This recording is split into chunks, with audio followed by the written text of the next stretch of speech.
top of the afternoon to y'all. I'm going to try and keep this as short as possible, but if you're not prepared to watch a long video, then I suggest you back out of this now. But you may be missing some valuable information in me that may help some of you, especially those who are new out in the field, to speed up production. Today I'm going to break it down from walking in the Home Depot, getting what you need, and a contest at the end of this video.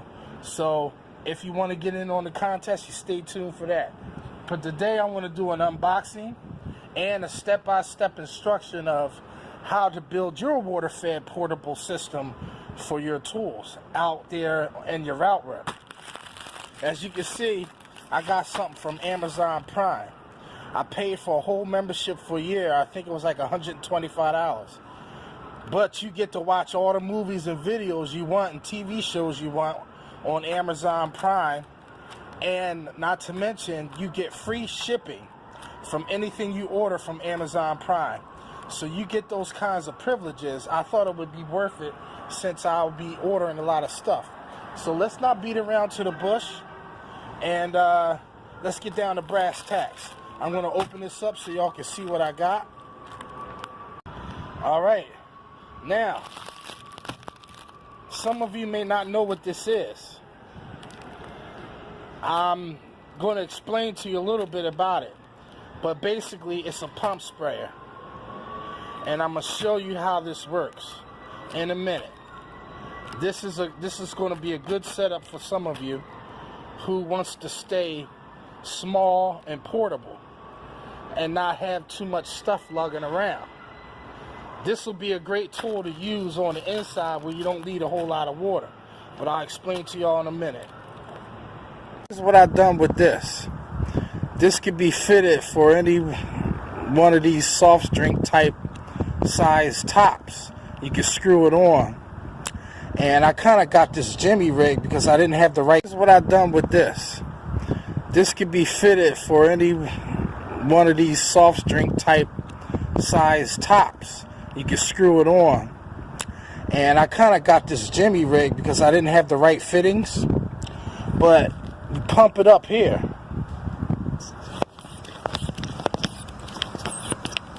Alright, after you pump it up, you can have this in your gunslinger, right? I don't have my gunslinger on, but let's say you had it in your gunslinger, the big slot, right? You can actually take the nozzle that I told y'all about and turn it on.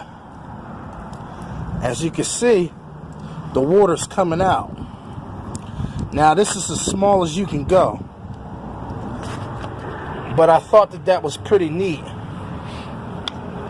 You can have a small bottle if you didn't want to carry the big one around. And the contest is to win one of these with the tubing and all the fittings and all that. So you could actually put it into use on the inside. Because you couldn't do it outside with this small bottle. You could do the inside where you wouldn't need much water. But that's pretty much it.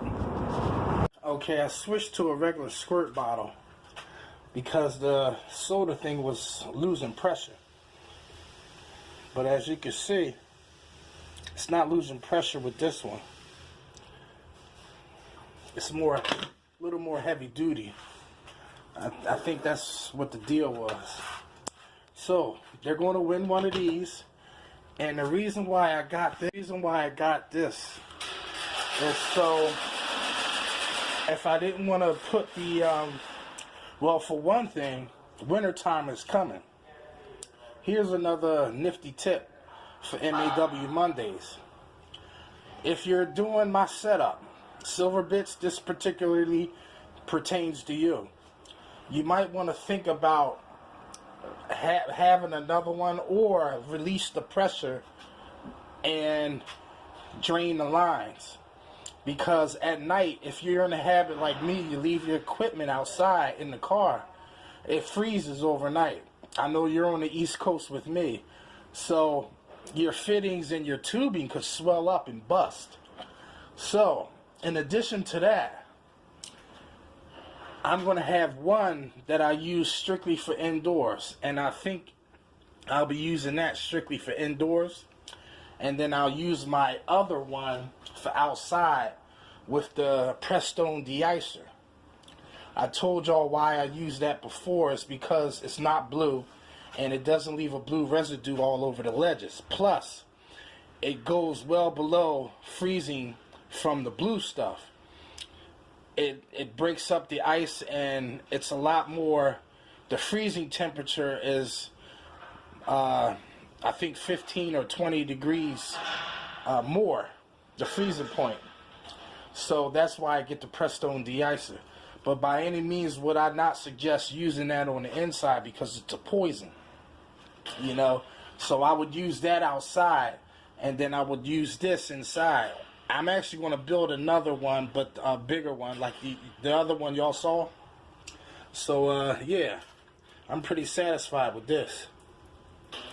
This is working out just fine. So that person's going to win this. I like this because it's small enough to fit in the pocket of your gunslinger, you know, and with this flow control, you can turn it on and off. It has enough pressure for what you needed to do. And see, I have two. If you make one, you don't need two with a small channel. I have two because I have this 30-inch big boy. But if you have one, it'll shoot out even further. But you won't need it to shoot out because you'll need it for right up on the glass. You can put the nozzle closer to there if you want. But I'm just giving you ideas. But there you have it.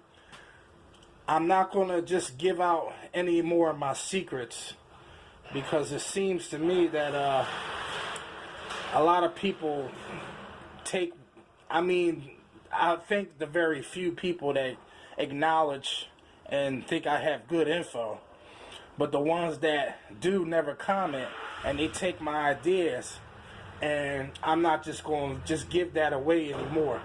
So if you really want to know more, then you have to comment below. If you want to get that, then you'll have to comment below, and you have to email me, and then I'll tell you where to get it. I'm not just going to put it out there anymore.